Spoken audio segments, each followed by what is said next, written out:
I posted a YouTube video many months ago, and I said I would be consistent in posting, and I was not. However, life is very different. I am going to be getting licensed soon, and I feel like I look a lot different too. I don't know what I was wearing in that one. But anyway, I am ready to be making YouTube videos. And this first one, I know there were some suggestions, but this first one is going to be just on some therapy stuff. Nervous system and regulation, because I make a lot of videos like this, but I wanted something more long form. And something that a lot of clients say to me is, I am very self-aware. I know what my childhood did, and I mean, there's some things that they can kind of untangle in therapy, and they're like, have that epiphany, but still, they're like, well, I have the self-awareness. What do I do with it? So let's talk about the nervous system. Let's start with attachment style, okay? Because everything is kind of linked. When we're young, our attachment style is based on how our caregiver, how our mother primarily treats us. If your mother is there for you and tends to you when you need it, maybe you'll have secure attachment. If your mother, you're a child and you learn that you can't always depend on your mother, maybe able to be more anxious, more avoidant, and these often carry with us through our childhood and into our adult relationships. Maybe when I was younger, I learned that if I wanted to get attention from my mom, I had to scream and cry and be loud, because if I wasn't loud, she would not hear me, she would not tend to me. And so maybe in relationships now, I do the same thing. If I don't like what's going on, if something upsets me, makes my nervous system feel unsafe, maybe I will scream and get loud, because that's how I was taught. That's how people listen to you. And so that's kind of what happens with our nervous system as well. Our nervous system is aware of every experience we ever had, even the ones that we can't remember ourselves.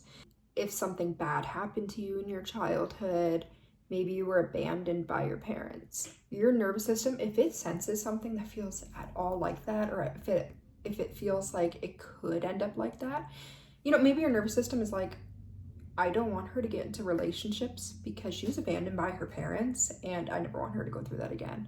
And so maybe every time you try to get into a relationship, or you even try to talk to somebody, you kind of go into fight or flight. Let's talk quickly about why we shouldn't demonize our nervous system, because a lot of people end up getting kind of annoyed at themselves. A lot of negative self-talk about, why am I reacting like this? Why am I overreacting? Why can't I just be normal? Why, a lot of self-criticism. But really, our nervous system is always trying to protect us. And our nervous system doesn't really know the difference between small dangers and larger dangers, right? So as humans, we just see the negative. We see the things that cause anxiety more than we see the positives. And that has a survival purpose. Back in the day, for instance, way back in the day, we needed to fit in with others. We needed to be part of the group. If we were rejected from the group, we most likely wouldn't survive. And that is something that our nervous system, we still feel like we need to fit in nowadays, even though it's not really like that anymore. We're not going to die if someone doesn't like us, but we still have that instinct, that want to fit in, even though it doesn't have a survival purpose anymore. Or, the fight or flight used to kick in, or freeze, because, maybe we're being chased by a wild animal. And now, we're trying to send a message, an email to our boss, and we're getting that fight or flight. And so it's easy to be really annoyed at ourselves for how our body's reacting. But again, we're getting mad at it for doing what it was designed to do. Something that teaches our nervous system to be safe, especially if you're someone who has a lot of trauma, who has gone through a lot, is to show your nervous system that it's safe, not just telling it. I've said before, I like to put my hand on my heart if I feel it getting activated, and to kind of let my body know that it is safe. However, our nervous system doesn't really understand when we talk to it. That calms my thoughts, but it doesn't really make my nervous system go, oh, okay, you got this, it's fine. we need to show our nervous system that it's safe. And to do that, it's just positive experiences, stuff that makes us feel at peace.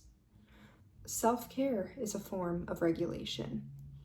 You know, those little rituals that just make us feel good, make us feel happy. Going on vacation, I mean, that's a big one, obviously, but who doesn't feel more at peace during that? You know, you kind of feel like your life is far away and you can really relax. And so just incorporating small things in your everyday life to kind of teach your nervous system that it is safe. It is not always being chased by a lion, because that's another thing. I don't know why lion came up, but that's another thing. Your nervous system might kind of get stuck.